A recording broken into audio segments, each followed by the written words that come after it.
Bonjour, ici Karine de la Bibliothèque d'Edmundston. Donc aujourd'hui, je vous présente une de mes séries de livres favoris qui est Parasol Protectorate par Gail Carriger. Le premier livre, c'est Soulless. Le deuxième, c'est Changeless. Ensuite, Blameless.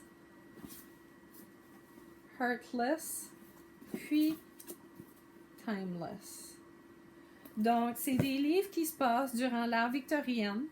Avec un twist parce que le surnaturel est aussi inclus là-dedans. Elle inclut des vampires et des loups-garous qui vont influencer l'histoire fortement. En fait, toute l'histoire tourne autour de cette population surnaturelle-là, dont le personnage principal, Alexia, est en fait un personnage particulier.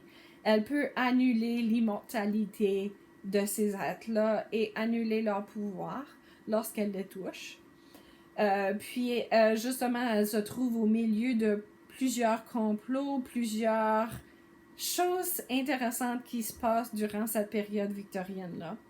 Et puis, elle a aussi tendance à se mettre le nez où elle ne devrait pas se le mettre. Donc, elle est fouineuse, elle est une enquêtrice, elle est têtue. Elle ne suit pas vraiment les normes d'une femme de cette société-là, mais vu qu'elle a un statut spécial, elle rentre complètement dans cette société-là. Et puis les femmes dans cette société-là ont aussi un peu plus de pouvoir, je trouve, justement avec le surnaturel qui a été inclus. Donc ça change un peu la perspective historique de l'ère victorienne. Par contre, vous allez trouver certaines choses qui est très familier à l'ère victorienne.